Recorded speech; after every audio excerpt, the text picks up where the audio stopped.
So you're going to meet me right at the counter, and your counter, you have one in your kitchen, hopefully you have one in the bathroom, and they really are these are your ballet bars. So you really think you can't stretch at home, but you have these bars. You have these counters, they act as a ballet bar. So I'm going to do standing downward dog for those of you that are familiar with yoga. I'm going to place my hands a little bit shoulder width apart.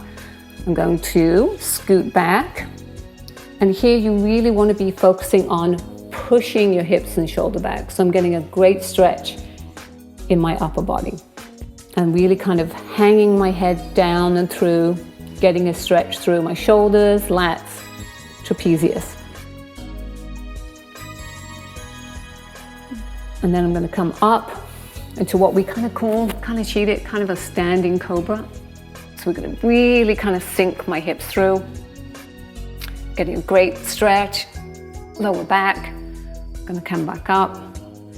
Deep breath in, exhale as I'm coming down. And really focusing on pushing these hips back. You really want to lengthen through the body here. And sometimes you can paddle your little feet a little bit, kind of working those hamstrings, my calves in particular. And then I'm going to come back up.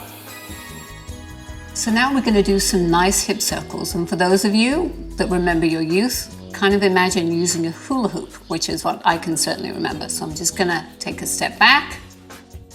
My arms are on the counter, and I'm just gonna do some really big circles. So I'm gonna start by pushing my hips back and then really pushing them out to the side, really kind of dropping through, almost like a cobra position, then pushing to the right side. Nice big circle back around to the left, bringing back in, really kind of dropping through, just holding here for a minute, pushing back out and around, all the way through, really getting a nice kind of stretch.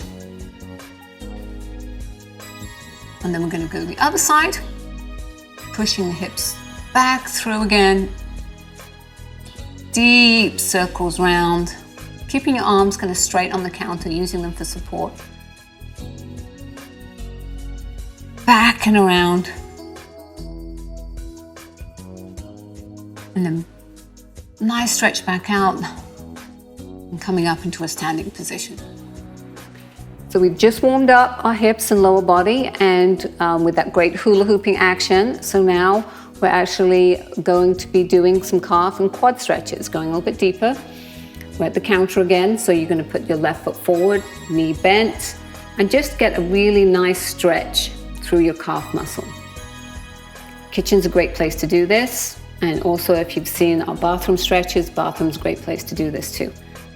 Really kind of pushing back down through my heel, a nice bend in the knee, using the counter as support. I'm going to come through and rotate and switch on the other side. My right leg is now bent, my left calf is tighter, so I'm going to push my left calf back a little bit further, getting a great stretch through here. Holding that a little bit deeper. And with these stretches, you just want to be breathing normally. There's no deep breaths here or holding this. So now I'm going to rotate round, holding onto the counter. I'm going to do a great quad stretch. So I'm going to come up on my left leg, using the counter for balance.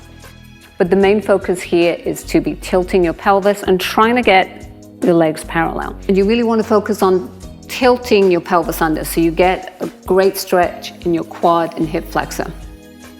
And pulling your leg back, and you're going to get a great stretch in this hip flexor right here. Pull it back further, maybe a little further.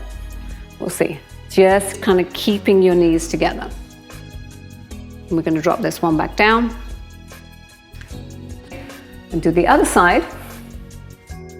Same thing here, holding onto my foot.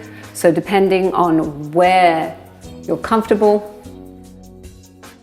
I'm going to tilt my pelvis through, and the minute you'll feel it, the minute you kind of tuck your pelvis under, you get a much better stretch in your hip. Holding on the top of my foot, tilting my pelvis under again, stretching my quad back, but you can still get a good deep stretch. And bring it back down and release. So now, done some upper body, done some lower body, and then we're going to do a couple more stretches in the kitchen.